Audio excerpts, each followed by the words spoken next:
धोनी के साथ मतलब मैसेज सीन नहीं कर रहे थे, इवन मैंने वॉइस नोट भी भेजा तो वॉइस नोट भी नहीं देख रहे थे। सैलरीज कुछ ऑर्गेनाइजेशंस है जो स्कैम ऑर्गेनाइजेशंस है, जो प्लेयर्स को सैलरी नहीं देते 2-3 महीने। कुछ ऑर्गेनाइजेशंस है जो प्लेयर्स के टूर्नामेंट के प्राइस पूल लेके भाग जाते हैं।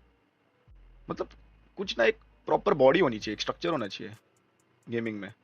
अभी के टाइम पे कितने लोग रहेंगे जो ऐसा बाहर से हालत देखते रहेंगे, और पहले के टाइम पे तो सोचते रहेंगे यार चल गेमिंग इतना बूम कर रहा, आ जाते गेमिंग में। बट अभी के टाइम पे कोई बाहर से गेमिंग को देखेगा वो क्या सोचेगा, आओ भी कि नहीं आओ। अरे बट ये सब सीन ही है भाई कि इतने इतने सैलरी दे दिए कि तुमको पता है एक्चुअली में मेरे हिसाब से ना, बीच में एक बार हुआ था इंटरनली कि सारे ऑर्गेनाइजेशंस बैटिंग के ओनर्स एक साथ बैठेंगे और बात करेंगे कि कितनी एक एवरेज सैलरी होनी चाहिए ये प्लेयर की, कितनी एवरेज एवरेज सैलरी होनी चाहिए एक अंडरडॉग प्लेयर की, कि उससे ज़्यादा नहीं होना चाहिए। ठीक है, देखो चैट क्या होता है, फॉर एग्जांपल मैं आपको एग्जांपल देता हूँ कि जब भी एक बेसिक ऑर्गेनाइजेशन, ठीक है बहुत बड़ी नहीं, एक नॉर्मल ऑर्गेनाइजेशन जब एक अच्छी लाइनअप उठाने जाती है तो उसका सैलरी जो वो होता है, मतलब बजट होता है, वो होता है पकड़े चलो 5 लाख या मैक्स टू मैक्स 6 लाख। ठीक है, 6 लाख तक, 5-6 लाख। अभी कुछ कुछ ऑर्गेनाइजेशन है, नाम नहीं लूंगा, जो इवन अपने प्लेयर्स को एक एक प्लेयर को 3.5 लाख भी सैलरी दी है। ठीक है, 3 लाख भी सैलरी दी है। जितना वो कमा नहीं पा रहे उतना वो दे रहे हैं। तो एक टाइम बाद तो ऑब्वियसली होगा ही ना भाई कि पैसे फिर तुम कम, फिर 3.5 लाख से तुम जब 2-2.5 लाख पे आओगे तो प्लेयर्स भी क्या बोलेंगे भाई सीधा 1.5 लाख कम। बट प्लेयर्स ये थोड़ी देखेंगे कि भाई 2 लाख भी तो ज्यादा है। प्लेयर्स का भी तो एक्सपेक्टेशंस बढ़ गया ना भाई कि मैं 3.5 लाख ही लूंगा। वो 2 लाख देखते बोलेगा भाई 1.5 लाख कम, सीधा वो ये नहीं देखेगा कि 2 लाख कितना ज्यादा होता है। मैं जब एनटीडी में था तब एनटीडी में मेरी सैलरी थी चैट टीएसएम के टाइम पे ना, टीएसएम जब मैक्स एकदम बूम थी तब मेरी मैक्स सैलरी 1 लाख रुपए थी। तुझे कभी मिला है 2 लाख भाई? सच बोलूँ तो मुझे 2 लाख से ज़्यादा ही मिल रहा है, मतलब हाँ वैसा कह सकते हो। एस पावर को 3.5 है। बट ये सीन है कि मैं जब ज्वाइन किया था गॉड लाइक तब से लेके छोड़ने तक मेरा सैलरी सेम था, मैंने हम लोग ने कभी बढ़ाने नहीं कहा। जॉनी सैलरी, जॉनी की सैलरी बहुत है।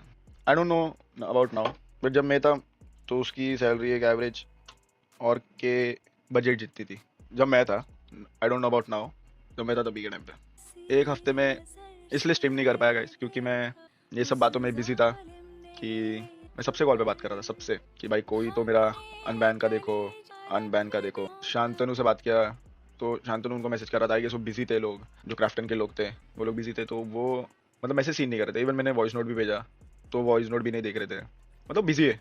तो फिर घातक को कॉल किया, घातक को बोला कि घातक एक बार बात कर ले, तो घातक ने बोला कि जो हेड है क्राफ्टन का उसके साथ मेरी मीटिंग है। फिर घातक का उनके साथ मीटिंग था तो घातक ने बोला कि मैं जाके उधर फुल ट्राई करता हूँ ये वो और उनसे बात करता हूँ। तो घातक ने उनसे बात की, मैं कॉल किया 1-2 दिन, घातक का भी कॉल बैक नहीं आया। फिर कल घातक का कॉल बैक आया और न्यूज़ ये है कि करा है भाई, घातक ने बात करके भाई जो 3 महीने से नहीं हो पाया, एक मीटिंग में कर दिया भाई। घातक ने पूरी रिस्पॉन्सिबिलिटी अपने ऊपर ली। मेरे को लगा नाराज रहेगा ये वो, बट एक बार ही बोला हूँ ना, एक ही बार में बोला कि मैं करता, मतलब इतना टाइम मेरे को लगा गॉड लाइक छोड़ने के बाद जो भी भसड़ हुई ऑन स्ट्रीम भी मैं एक बार बोल दिया उसको लेके, मेरे को लगा भसड़ हो गई।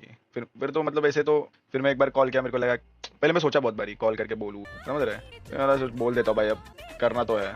उसने एक बार भी ऐसा कुछ नहीं बोला, उसने बोला डायरेक्ट पहले इस पे ही बोला कि कर दूंगा, टेंशन मत ले। तो दोस्तों ऐसी ही बेस्ट टीम गॉड लाइक की वीडियोस एंजॉय करने के लिए चैनल को सब्सक्राइब कीजिएगा and yes bell icon press करना।